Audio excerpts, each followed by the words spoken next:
sophisticated serpents coming at you.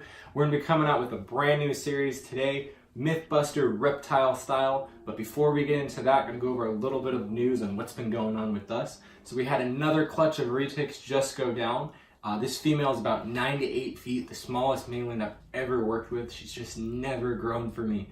So she cycled last year. I didn't want to breed her at that size, and this year, I knew she was pretty old, and I just decided, I'm gonna go for it. And I paired my pure seperate to her, got 6 perfect eggs out of her.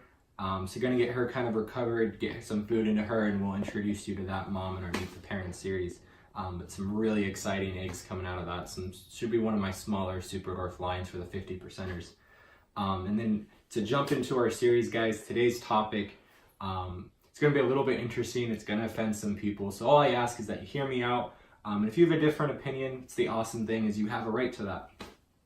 So my experience, mainly that's led me to this, is I've worked with 2 very large breeders, and that gave me the opportunity to work with hundreds and hundreds and hundreds of animals over the years to kind of form these opinions and talking to people that have been doing this 30, 40 years and how they approach it. The first subject today is going to be feeding outside of the enclosure.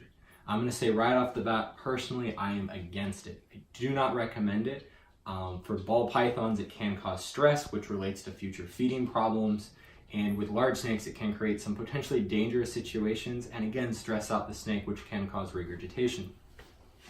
So regurgitation in reptiles, it can cause some damage to the internal lining because all of that stuff is coming up. So everything they swallowed the right way, those teeth are now coming back up, the claws of whatever you fed it, and that can actually scrape their system, which can cause some internal bleeding along with other issues. So it's something we want to avoid when we can.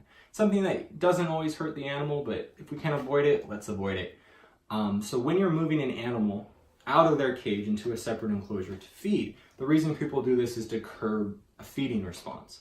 Well, with a large constrictor, that's not really going to curb their feeding response. Every time you go in their cage, they're going to be fired up, they're going to be hungry, and they're going to be coming at you. And moving them out of that cage after you fed them is going to be much more difficult than if they had a slightly larger feeding response inside of a cage. It's going to be unbelievably difficult because they are fired up about 24 to 48 hours after they eat.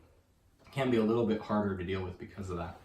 Also, it can cause them, as I was saying, to regurg because now you're moving them, you're causing them stress, putting them back into their cage, and all of this can just be avoided by feeding them inside the cage. Now, when it comes to snakes like ball python, these are very nervous, skittish animals for the most part, and they already are prone to a variety of different feeding issues. And stress can cause a lot of different illnesses in them as well, so it's something you always want to avoid, particularly with ball pythons. So when you're moving them out of that cage, that's a stressor right there. Even if you don't think your snake is stressed, you are causing it to not be in the mode it was in before it was in the cage. So now you're putting it in an entirely new area, so it's stressed out, it's not natural, doesn't have its hide, and that's going to cause it to most likely in a lot of situations refuse food. And then the same situation as we just talked about with large snakes. Now pulling them out of their tub, putting them back into their cage, that's a stressor which can cause them to regurg. I learned this because this was when I got in the hobby, this is what everyone told me to do, and I had some ball pythons regurg on me. I've been feeding them inside their cage. I don't take feeding bites all the time. And with the larger snakes, I recommend tap training to curb that feeding response, no matter how you're doing that, which I'll go into in a video series later.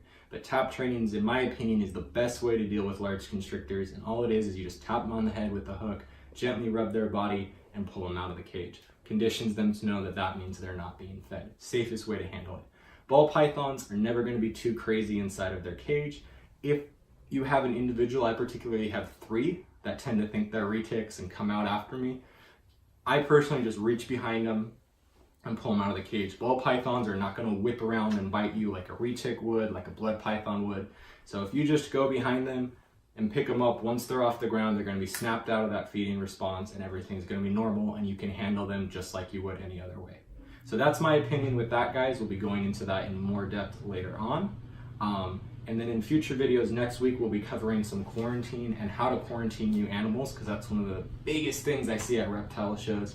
No matter who you're getting your animals from, me, Joe down the street, you always want to quarantine. So we'll be going into that in a full video, and we'll also be talking about egg cutting, which is another huge taboo subject, guys. So if you guys have anything you directly want me to answer in our next video, comment below. Don't forget to hit that like button and that subscribe button. Thank you guys so much for watching. Hope you have a great day. Stay sophisticated.